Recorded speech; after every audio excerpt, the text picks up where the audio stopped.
53. Jadi sekali lagi saya baca bukunya Profesor Renato Muda ini, halaman, wah ada yang lagi lagi bersantai itu, patungan. Itu pakai HP atau pakai laptop? Ada yang bersantai di fakultas. Nggak ada suaranya lagi. Ya, oke ya. Ini halaman 53 ya, tentang tujuan negara. Ya, tujuan negara. Nah, disebutkan di sini beragam nih pemikiran tentang tujuan negara. Ya, tapi yang penting bahwa tujuan negara itu menjadi bagian dari pembahasan tujuan negara. Itu yang itu. Kemudian negara ini sebagaimana dipahami adalah sebagai lembaga yang diadakan manusia untuk memenuhi kebutuhan yang vital ya. Nah, dia bahkan Plato dalam bukunya Republik menulis bahwa negara timbul karena adanya kebutuhan umat manusia. Jadi negara itu begitu ininya, ada kebutuhannya yang diadakan sama ini ya, sama negara ya. Nah, untuk memenuhi itu kebutuhan manusia tidak mungkin orang per orang ya memenuhi kebutuhannya. Makanya perlu bersama-sama ya, perlu bersama-sama bentuk organisasi. Jadi negara itu sebuah organisasi. Ya, jadi kemudian oleh karena itu menurut Roger Saltow ya mengatakan tujuan negara ya adalah untuk memungkinkan rakyatnya berkembang serta menyelenggarakan daya cipta seluas mungkin. Ya. Sedangkan Harold Aski mengatakan tujuan negara ya untuk menciptakan keadaan di mana rakyatnya dapat mencapai terkabulnya keinginan secara maksimal. Jadi kembali kepada negara itu dibentuk untuk rakyat ya. Ya. Tapi ada lagi yang mengatakan bahwa Sanyang misalnya mengatakan kalau orang ingin membuat negara kuat dan berkeadilan, maka harus membuat rakyat lemah dan miskin. Nah, ini pendapat pemerintahan otoriter, pendapat otoriter ya. Ini yang berbeda dengan yang lain. Kemudian Machiavelli mengatakan, ya Machiavelli dalam bukunya Il Principe, katakan bahwa ya penguasa sebagai pemimpin negara harus bersifat sebagai serigala dan singa. Ya, sebagai serigala dapat mengetahui dan bongkar rahasia yang bisa merobohkan negara karena kelicikan.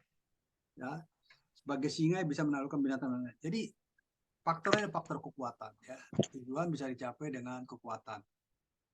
Oke. Nah, ini yang penting saya kira bisa dibaca halaman 53 ya. Kemudian Immanuel Kant. Ya, Immanuel Kant mengatakan tujuan negara yang membentuk dan mempertahankan hukum.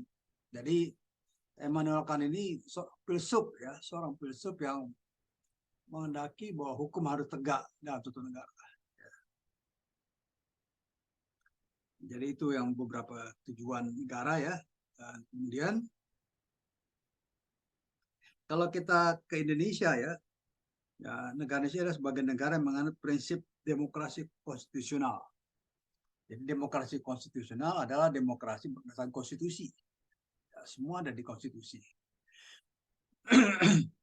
Dan tujuannya satu, ya, melindungi segenap bangsa Indonesia dan seluruh tumpah darah Indonesia. 2, memajukan kesejahteraan umum. 3, mencerdaskan kehidupan bangsa. 4, mewujudkan ketertiban dunia berdasarkan kemerdekaan, perdamaian abadi, dan keadilan sosial. Ini yang penting. Pertanyaan saya gini nih, kalau di kelas yang lain kan ada permintaan agar dosen sering diskusi dengan mahasiswa. Sekarang saya diskusi, saya tanya satu. Oke, sekarang Rapel Maita. Coba jawab. Nah, ya. Ini kamu orang apa, Rapel? Orang Timor Leste atau orang apa? Orang Kupang? Siap Ambon, Bang. Maluku. Ambon. Ambon, Pak. Siap Ambon, Pak. Ambon mana? Ya, Pak. Ambonnya di mana Ambonnya? Jaringannya putus-putus, Pak. Jaringannya putus-putus ya. Oke, sekarang Iya, jawab Pak. Jadi pertanyaan kurang saya. kedengaran. Ya, pertanyaan saya jawab. Di mana bisa diketahui ya tujuan negara Republik Indonesia itu ada di mana? Bisa dilihat di mana? Gimana, Pak? Maaf, Pak. Kurang kedengaran, Pak. Nah, sebentar. Tunggu.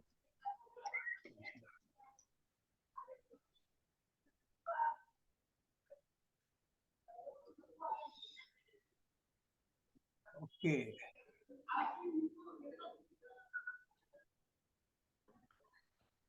Oke, tujuan negara Indonesia bisa dilihat di mana? Kalau kita baca dokumen, tentunya kan dasarnya dokumen kan? Katanya negara demokrasi konstitusional. Makanya pertanyaan saya, tujuan negara Indonesia itu dapat di mana? Bisa dilihat di mana? Tahu? Tujuan negara. Di mana? Oke. Mungkin Asti barangkali. Asti bisa jawab. Baru Asti dengar di suara, mana? Pak. Asti bisa dengar suara saya. Di mana tujuan negara bisa dilihat? Di pembukaan Undang-Undang Dasar 1945. Iya, kalau orang baca pantun namanya cakep kayak gini ya. Jadi jawab. Jadi harus cepat. Rapel udah tahu di mana tujuan negara Republik Indonesia. Nggak dengar. Oke, saya lanjut aja ya. Jadi perhatikan. Di Desti. pembukaan Undang-Undang Dasar 1945, Pak. Nah, bagus. Desti di mana? Bukan di mana kamu, di mana tujuan negara Republik Indonesia bisa dilihat. Desti dengar nggak? Pakai HP sih, HP belah dua lagi ya, nggak susah. Ya, lanjutlah. Jadi perhatikan ya. Kemudian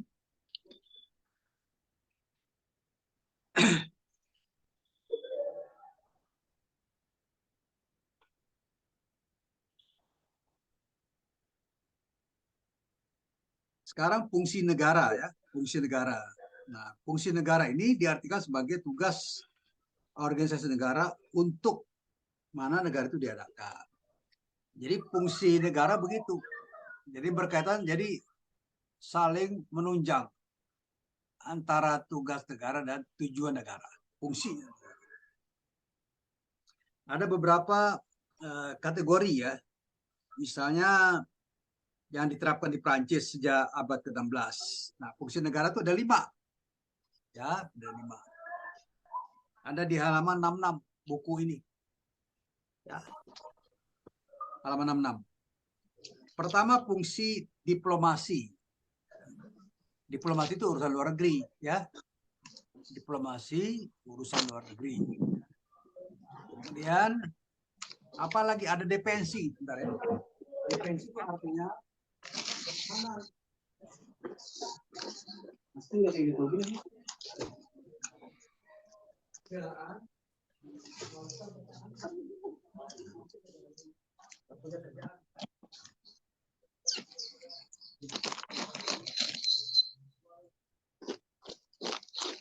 Ini terang. Halo? Siapa yang cuit-cuit? Jadi tadi pertama tugasnya adalah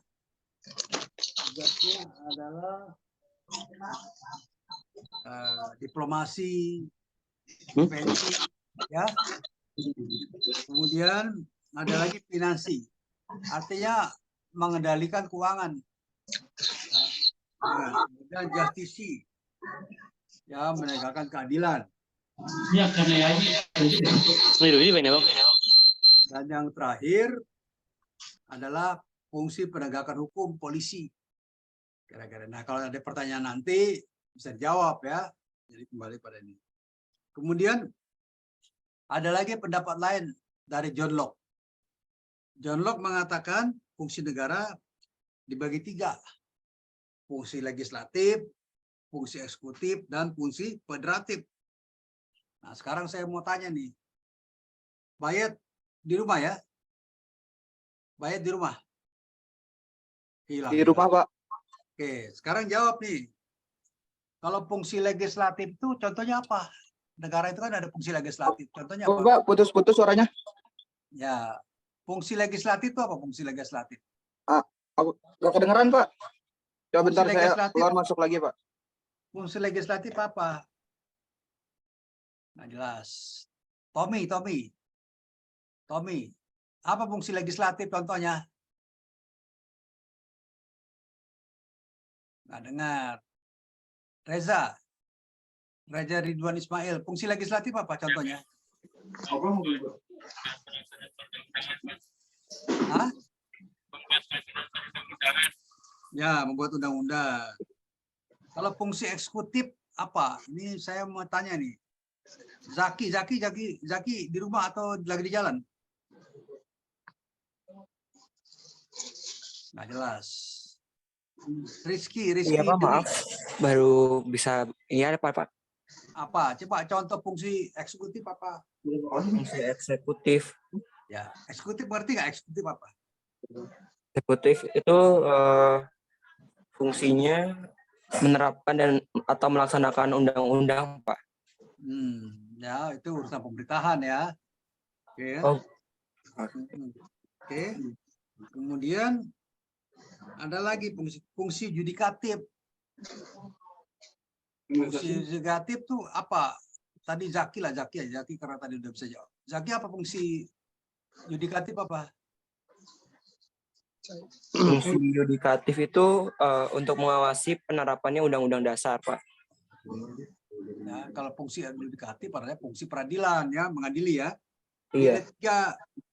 Jadi kalau menurut Montesquieu itu tiga kekuasaan itu harus dipisah. Kalau enggak orang jadi diktator ya. Dia membuat undang-undang, dia menjalankan, dia juga menjadi hakim, mirip ke Raja Louis ke-14 di Perancis. Nah, ini yang sederhana saja, tapi di antara ketiga kekuasaan ini harus saling mengawasi, namanya check and balance ya. Misalnya untuk pengangkatan hakim agung itu dilakukan oleh presiden sebagai kepala negara, tapi setelah mendapatkan hasil seleksi di DPR ya, namanya fit and proper test, itu check and balance. Atau misalnya kita ini memberikan pengampunan kepada para pemberontak OPM ya, organisasi Papua Merdeka, maka presiden nggak bisa begitu saja mengampuni orang-orang pemberontak itu. Dia harus mendengarkan suara DPR. Itulah contohnya check and balance ya, perimbangan kekuasaan. Oke. Nah, kemudian check and balance ya, ini. Kemudian pemisahan kekuasaan. Saya tanya sama Desti. Desti bisa jawab? Bisa dengar nggak? Ini nih. Ininya di-unmute dulu.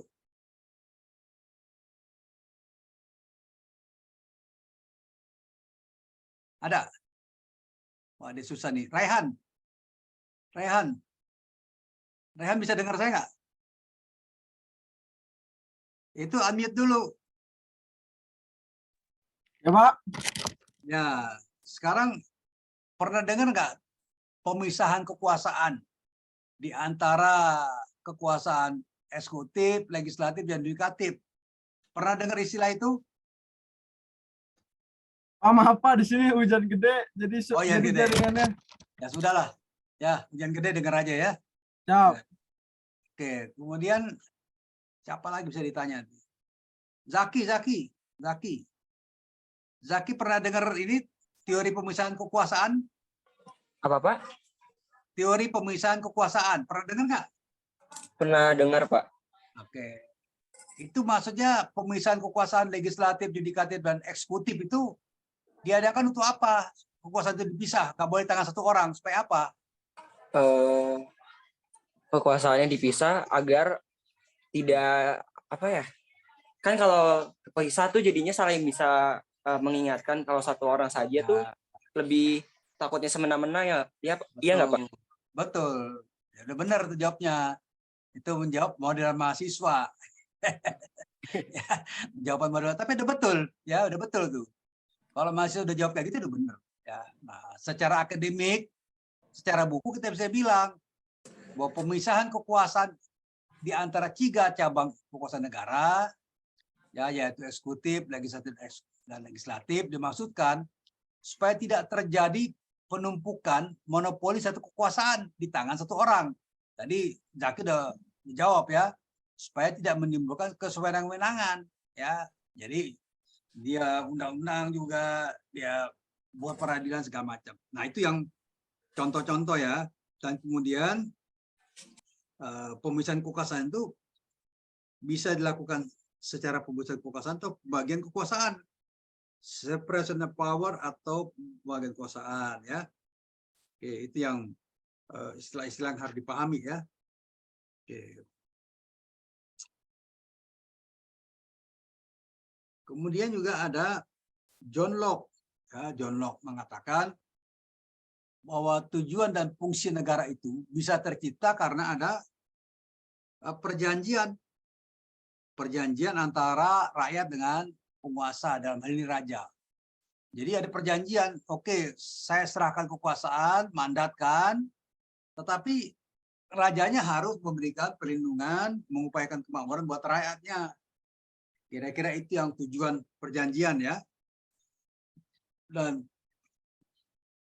karena itu, seperti tadi dikatakan kawannya, supaya tidak ada kesenang-wenangan ya antara ketiga kekuasaan itu.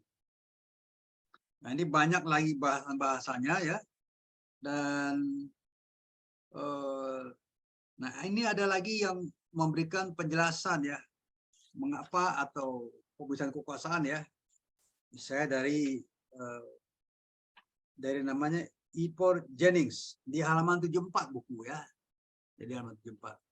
Nah, saya minta ini kalau ada yang rajin mencatat kuliah, sharing dengan teman-temannya, jangan pelit ya. Begitu juga yang malas atau yang kurang cekatan menulis menulis catatan kuliah, minta tolong dengan temannya, boleh difotokopi. Jadi harus sharing ya, sharing berbagi ilmu namanya. Nah, kalau menurut Ipor Jennings mengatakan dia membedakan pemisahan kekuasaan dalam arti material dan arti formil. Ya, dalam arti material adalah pembagian kekuasaan dipertahankan dengan prinsip-prinsip dalam fungsi-fungsi negara secara karakteristik, memperlihatkan pembagian kekuasaan pada 3 bidang ya. Itu yang secara material. Jadi prinsipnya fungsi itu dipisahkan betul.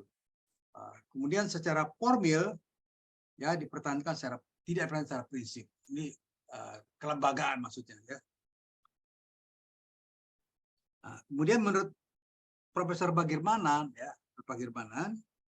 bahwa pemisahan kekuasaan itu intinya adalah independensi dari masing-masing negara. Ya. Sampai sini suara saya jelas nggak? Saya pengen komunikasi dengan Desti. Desti jelas nggak suara saya? Zaki jelas ya? Suara saya jelas? Jelas, Pak. Oke. Nah, itu menurut Profesor Bagirmanan ya. Jadi dibilang independensi masing-masing. Jadi kekuasaan legislatif tidak boleh dicampuri kerjanya oleh presiden, kekuasaan eksekutif.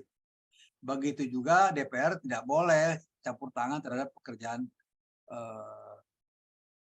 eksekutif. Begitu juga DPR, ya, eksekutif, legislatif, dan eksekutif tidak boleh campur tangan ke dalam pekerjaannya yudikatif. Kira-kira kayak gitu ya ininya. Ini berbagai macam lagi ya contoh-contoh pemisahan kekuasaan ya. Nah, lembaga yudikatif ini bisa dibilang independen kalau dia memutus perkara tanpa intervensi dari pemerintah, dari DPR ya, atau dari siapapun juga di luar dari kekuasaan hakim.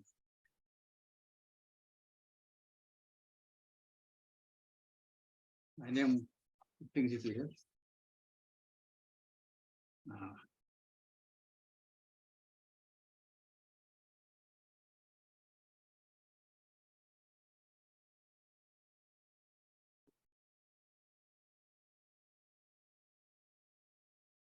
ini juga ada pendapat dari Hans Kelsen ya, Hans Kelsen mengenai konsep the state organ. Ya, dia mengatakan siapa saja menjalankan suatu fungsi yang menentukan dalam suatu hukum adalah suatu organ. Jadi organ negara itu menjalankan fungsi ketatanegaraan.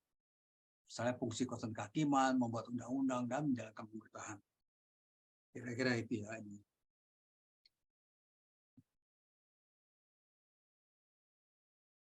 Kemudian kita bicara kalau tadi pemeriksaan kekuasaan, kita bicara tentang juga organ negara. Ya. Organ negara ini dipilih atau diangkat untuk menduduki jabatan atau fungsi tertentu. Jadi nggak bakal mungkin dia tiba-tiba mengangkat diri sendiri sebagai wali kota atau ketua pengadilan, dia harus diangkat. Ada proses administrasi untuk itu. Ya, seperti itu ya, model-model macam-macam. Kalau DPR itu diangkat, dipilih oleh rakyat langsung. Ya. Tapi kalau ketua pengadilan, ya, dipilih berbeda, ya. Prosesnya berbeda. Nah ini yang saya kira tadi dari halaman 53 bahan kuliah sampai halaman 82. Ya, jadi kalau ada ujian nanti, ada ujian, ada tes ya. Pertama-tama tes itu bersifat open book. Ya. Kemarin kan sudah saya kasih ini ya, saya kasih contoh bagaimana ini ya, bagaimana model soal, bagaimana menjawab. Sudah belum? Belum, Soal sudah? belum Pak. Belum ada, Pak. Belum, Pak. Oh belum. Oh Belum PIH ada, Pak. ya. PIH ya kemarin. PIH sudah. PH juga belum, Pak. Belum juga, Pak. Oh, kelas yang lain kalau gitu. Jadi gini, nanti saya bikin model soal ya, latihan ya. Tapi walaupun latihan itu harus dipelajari secara benar, kemudian dijawab. Ya, dijawab nanti kita diskusikan. Ya, jadi malam ini atau besok saya bikin soal untuk kan kelas ini kan ilmu negara dan PIH ya. Betul. Ya, Pak. Betul PIH dan ilmu negara. Ya, Ya, betul, Oke. Pak. Iya, Pak.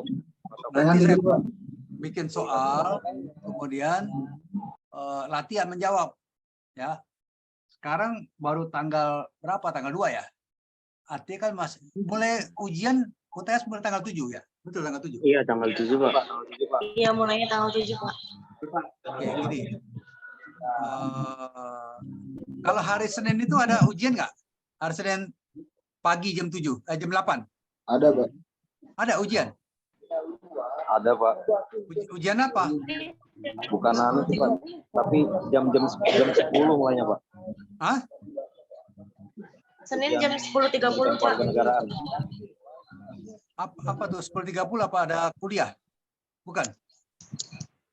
Ujian, Pak. PKN. Ujian PKN. Oke. Ya. Kalau gitu sebelumnya ya. Jadi kalau saya kasih waktu nanti mungkin besok ya atau besok lah saya kira saya bikin soal ya. Soal latihan kemudian dijawab.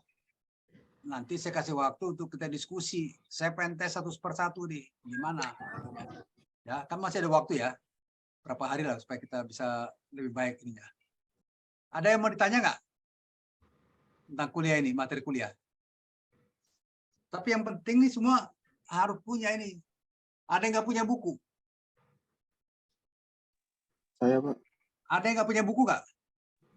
Saya, Pak. Siapa? Yang nggak punya buku siapa? Saya, Pak. Tommy. Iya, Pak. Coba fotokopi di Fakultas Hukum ya. Siap, Pinjem. siap, Pak. Bukankah kemarin saya kasih bahan ini? Asti, iya Pak, udah di fotokopi semuanya Pak. udah fotokopi, tapi ada yang belum. Kamu, Tommy, nggak ada komunikasi dengan ketua kelas kali.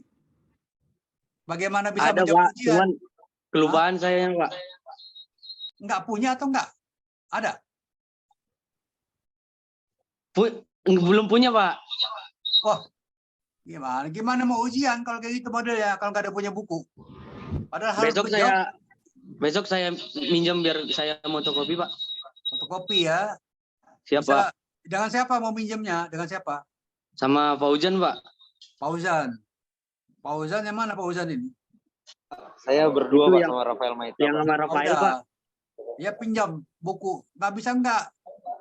Kan saya sudah bilang dengan Asti, kalau ini kan fotokopi dilebarin kayak gini. Kalau beli mahal, tapi kalau dilebarin lebih murah. Ya, kalau bisa jawab, kalau nggak bisa jawab kuliah. Nah, ini ada nih. Coba Asti coba kasih lihat teman-temannya. Ini ada. Ini coba kamu pinjam. Iya Pak. Cuman kalau dibeli langsung boleh kan Pak? Boleh, Nggak nggak ada difotokopi. masalah. Boleh beli. Iya. Yang penting punya duit ya. Iya Pak. Nggak Ya. mungkin nggak punya duit Pak mau beli. Iya. Maksud saya pertimbangannya kalau difotokopi lebih murah barangkali ketimbang beli. Ya kan? Iya cuman nanti itu tercecer Pak kalau difotokopi. Oke ya. Beli aja. Beli. Ya, Iya, Pak. masih ada Siap. waktu. Jadi buku ini dibeli ya supaya bisa dibaca. Rapel punya buku, Rapel. Rapel punya buku nggak? Punya Ada kopian, buku. Pak. Oke, Udah, ada Pak. ya, penting ya. Siapa lagi yang nggak Ya, Pak. punya? Saya mau cek satu persatu. Yang nggak punya siapa yang nggak punya buku? Saya, Pak. File Pak. Pak.